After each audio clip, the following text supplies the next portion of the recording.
Greetings.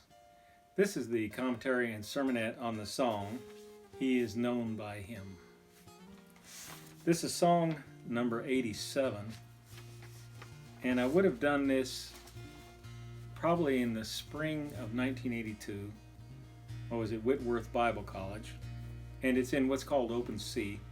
There aren't a lot of lyrics to it, so let's just go ahead and get right on into the lyrics. If anyone loves God, he is known by Him. Yes, He's known by Him. And if we love, it's because He has first loved us and has given His Son to die for us. That's all the lyrics to this song. I just repeat the first verse at the end. The first part of this just comes from 1 Corinthians 8, where Paul was talking about idols and things sacrificed to idols. And then he says, but if anyone loves God, he is known by Him. This one. So it's hard to know what even to say about that. Because if anyone does love God, that one is known by God. But having said that, are we going to love God just on our own initiative? He said He looked down from heaven to see if there's anyone who acts wisely, if there's anyone who seeks after God. Together they become corrupt. Each one is turned to his own way. There's no one who does good, not even one. So my second verse, this is out of 1 John. He says, we have come to know Him and believe the love which God has for us.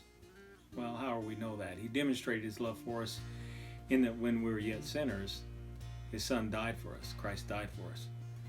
We love because He first loved us. So that's why my song says, if anyone loves God, he is known by Him.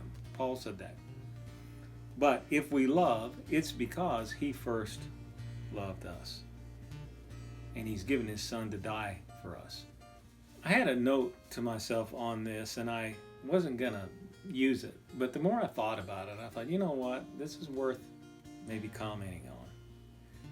I wrote, the reason so many Christians don't love, and I have Christians in quotes, is because they haven't really experienced God's love. Well, then I wrote, don't feel loved? Reckon it. God demonstrated it apart from our feelings. It's a fact. Now, on one hand, if we love, it's because He first loved us and has given His Son to die for us. Okay, we need to reckon that He loves us. Apart from any kind of experience we might have or feelings we might have, He's saying He loved the world. He loves us in that He gave His Son to die for us. That's the whole point. So in one sense, we can reckon that. We can decide to believe that. And we can remind ourselves of that with whatever circumstances and situations we're going through. I think that can be helpful sometimes, because sometimes we just need to do that. It's like David when he was being chased by Saul. He was in a cave and he says he encouraged himself. Well, how did he encourage himself? Remembering who God is, remembering what God has done, remembering His promises, remembering what He says He's going to do, reminding yourself that He not only cannot lie, but it's impossible for Him to lie. He's exalted His word as high as His own name.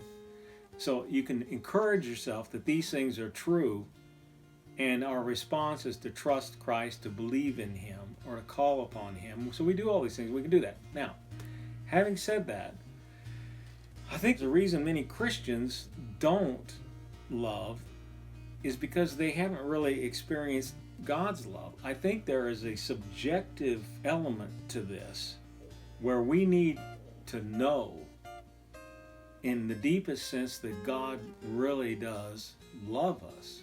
I think we do need that, but it's not something we can create ourselves, and it's not something somebody else can do for us. It's got to be something that happens between the individual and God. It's almost like His Spirit bearing witness with our spirit that we're indeed the children of God. I can't do that for you, and you can't do that for me.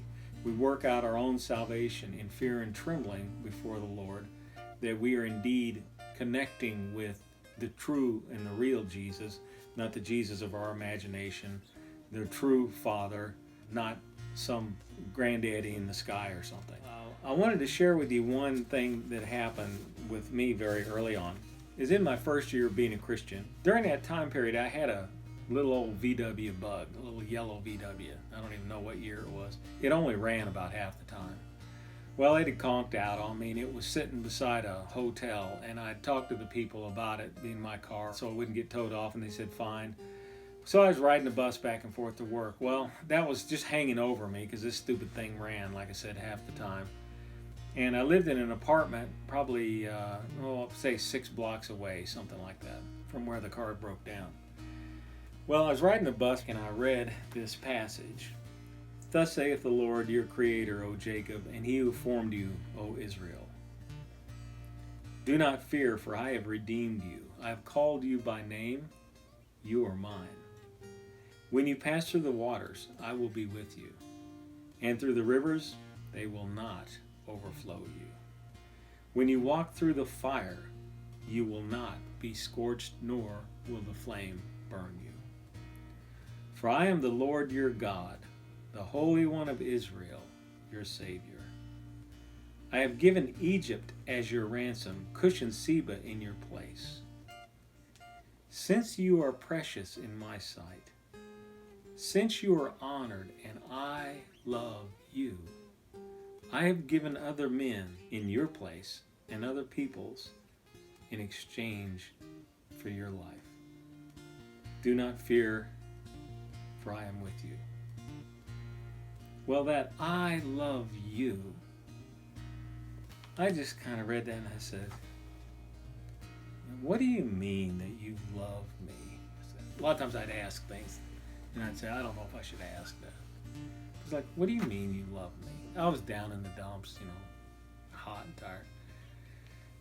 And then I thought, oh gosh, I need to go ahead and get that stupid VW. It's been sitting there, but how am I going to get the thing home?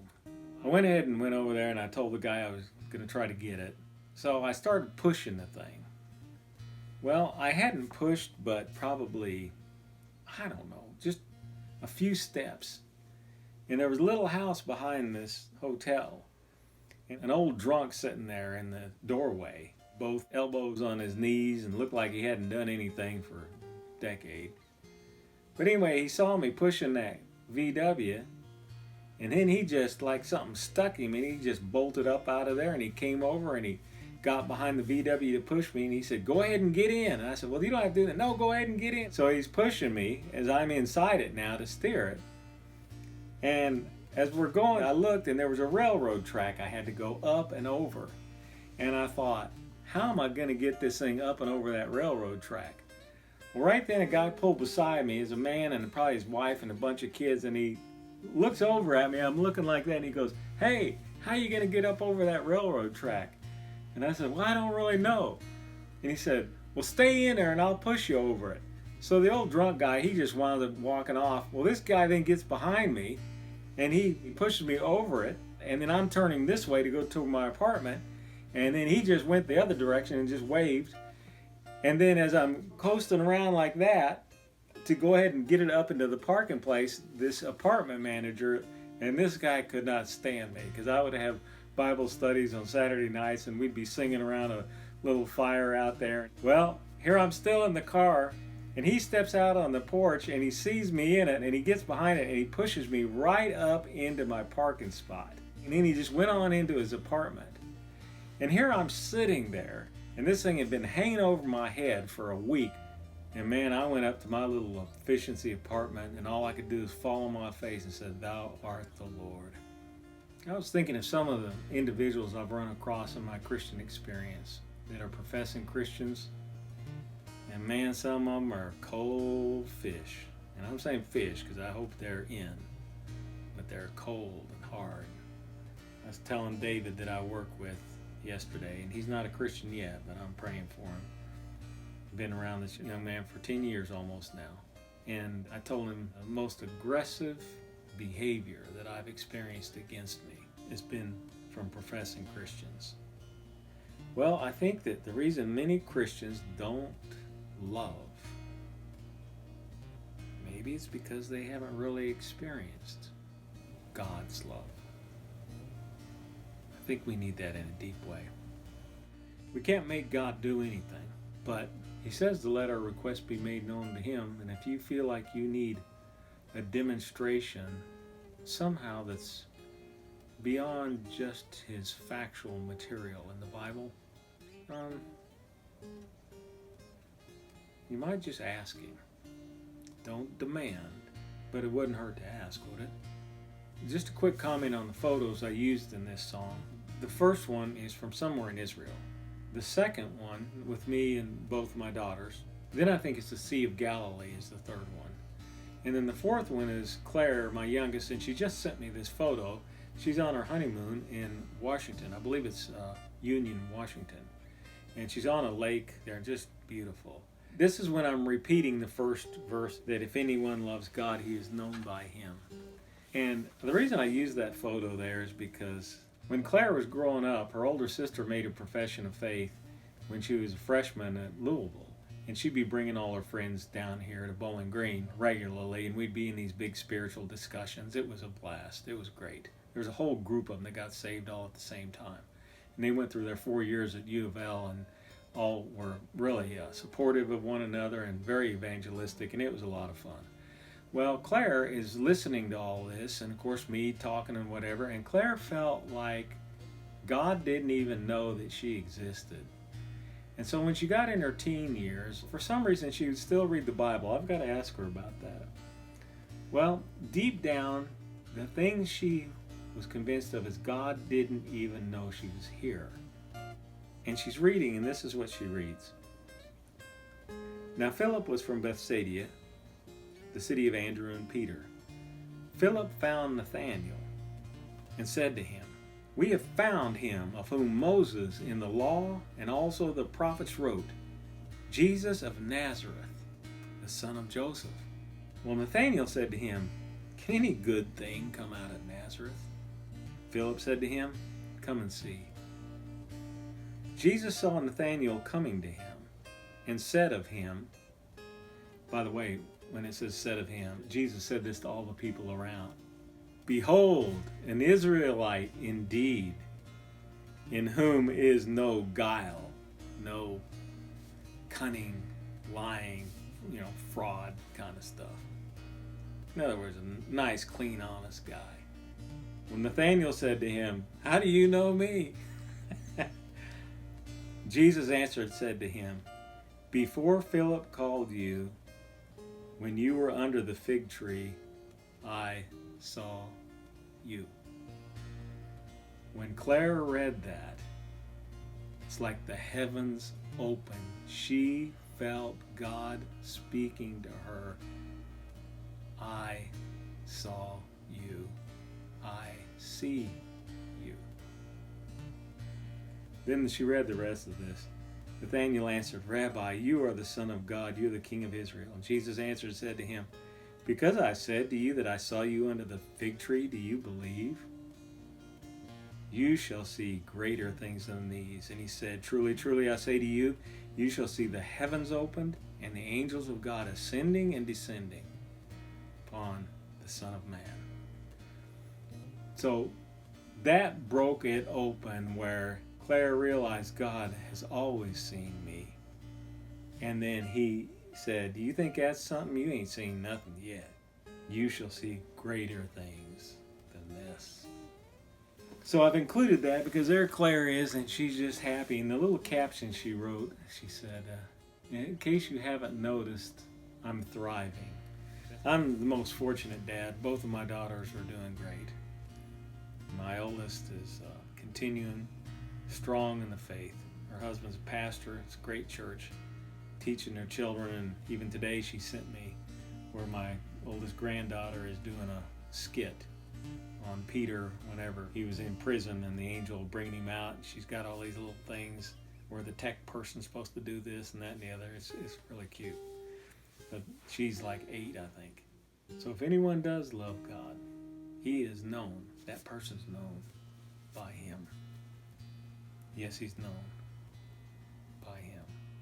Oh, last thing I was going to say, there's a break in there. It's the first break. That's actually one breath. I think it was 29 or 30 seconds. That's the longest I can sing. And at the end, it didn't go as long because I added a few little things, but it shows about 20 seconds on that last one there. So the Lord's given me some pretty good lungs, I think. I don't know if that's bragging or not, but I thought I'd mention it.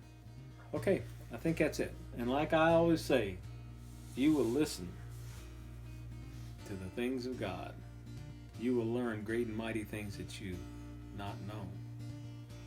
And this material always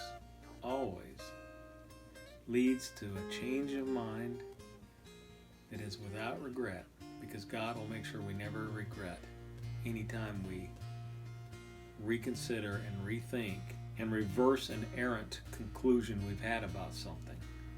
He will make sure it'll be a repentance, a change of mind without regret, and we will indeed live.